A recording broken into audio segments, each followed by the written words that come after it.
네, 안녕하십니까. 6월 30일입니다. 네, 오늘로 해서 금요일, 토요일, 일요일 이렇게 3일 동안 제가 연습을 못했는데요.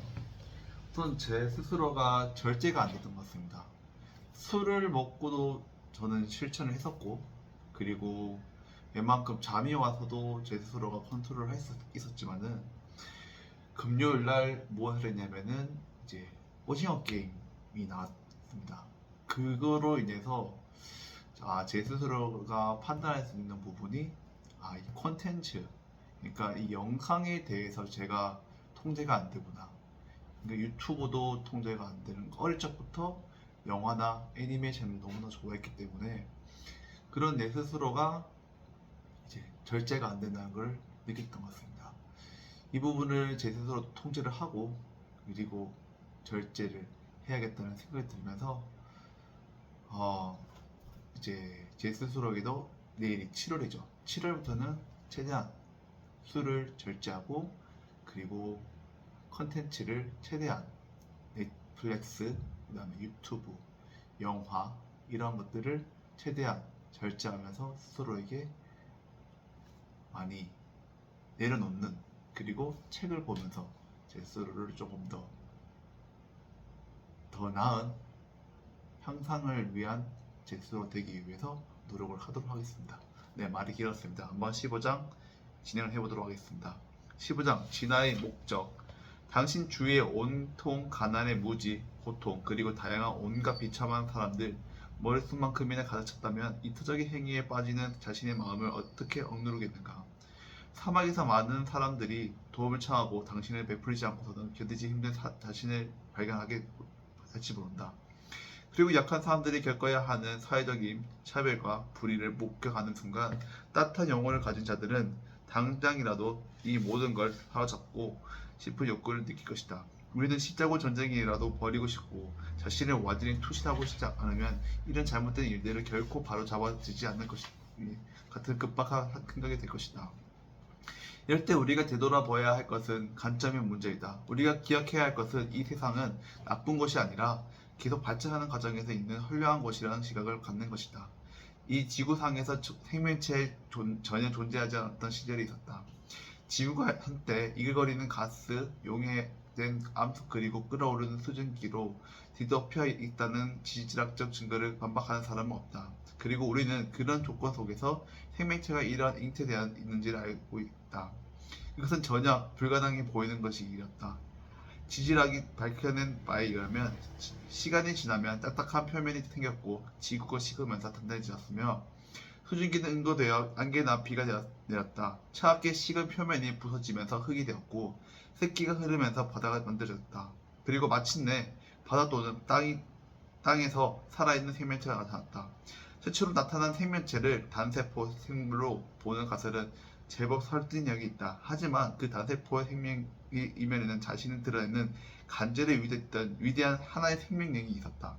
그러다가 작은 세포의 하나 속에서 발견되기는 너무나 큰 생명력에 지니게 된 생명체들이 세포의 수를 하나에서 둘에서 여러 개로 늘렸고 이에 더 큰 생명력이 그 생명체들을 가득 채웠다.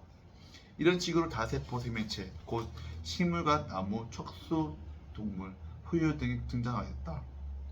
이들 대부분 이상한 모습을 하고 있었지만 조물주가 창조한 모든 것이 그렇듯 각각 종별로 볼 때는 모두가 완벽했다.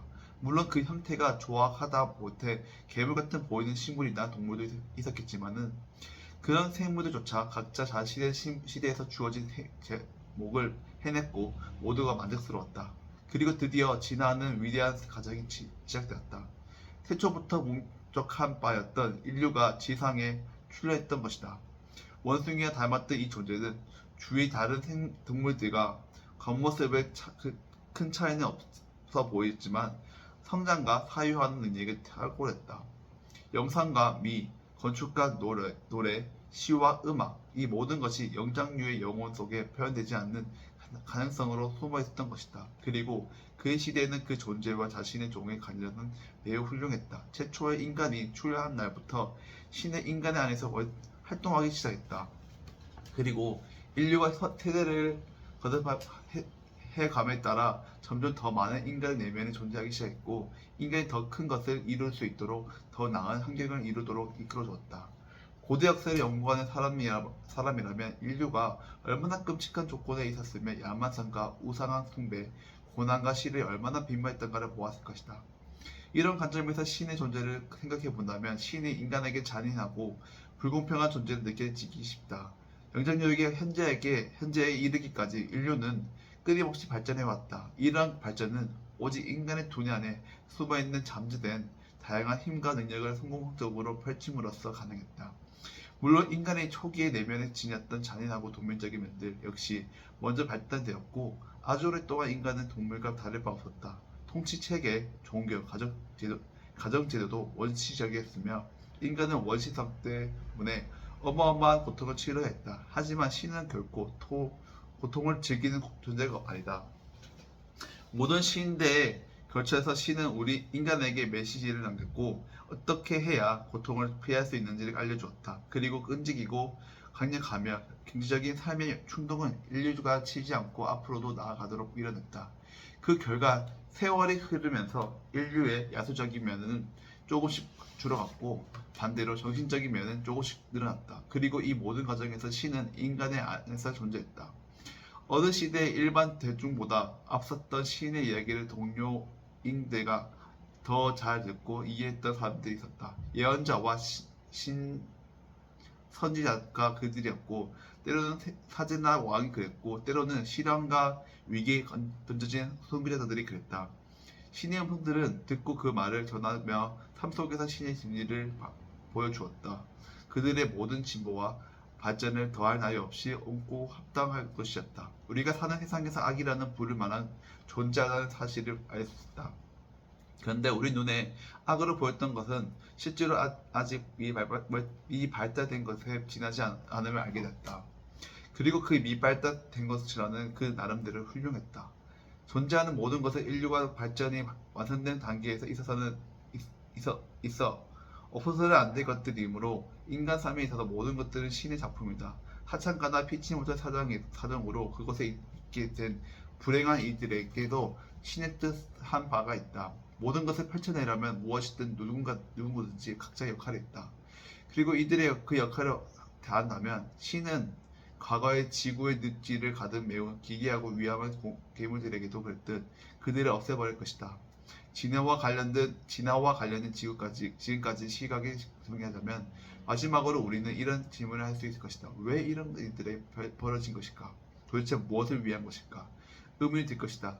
생각이 깊은 사람이라면 어렵지 않게 대답할 수 있을 것이다. 신은 자신을 드러내고 형상을 취하고 살고자 했다. 가장 윤리적이고 영적인 수준에서 스스로 발현시키고 형상을 입고자 살고자 했다. 신은 신으로부터 살 수 있고 신으로부터 자신을 표현할 수 있는 형상으로 발전해야 했다. 이것이 진화의 목적이다. 전쟁에 발발하며 사람들은 고통에 허덕이고 온갖 불공평한 일과 잔인한 일이 벌어진다. 그러나 시간이 흐르면 인간 모든 것이 사랑과 정의에 의해 줄어들기 시작한다. 또 이런 전쟁을 통해 인간의 두뇌는 신의 사랑과 정의를 완벽하게 표현할 수 있는 시점에서 발전한다. 그러나 아직은 끝은 오지 않는다. 신은 밖으로 보여주기 위한 몇몇을 선택한 사람만을 완성시키려는 것은 아니다. 모든 생명체와 영광을 마음에 두었다. 신은 왕국의 지상에 임하는 순간 때가 올 것이다. 그날에는 온갖 어떤 울음이나 고통도 사라질 것이며 과거의 것들 모두 사라지고 어두운 밤은 더 이상 찾아오지 않을 것이다. 네, 오늘은 이렇게 읽어보았는데요. 네, 3일 정도 글을 읽지 않았는데 바로 퇴행했습니다. 네, 이 정말 얼마나 사람이 꾸준함이 중요하지 않나라는 걸 보여주고 있는데요. 네, 계속해서 저희 퇴화한 저희 글 읽기 연습 그리고 이렇게 말을 더듬는 모습들을 계속해서 발전을 해 나가도록 하겠습니다. 지금 발음이 너무 불안정한 것 같습니다. 그렇기 때문에 다시 마음 잡고 다시 이 잘못된 부분들을 발전해 나가도록 하겠습니다. 그럼 오늘도 마무리 짓고 끝내도록 하겠습니다. 감사합니다. 수고하십시오.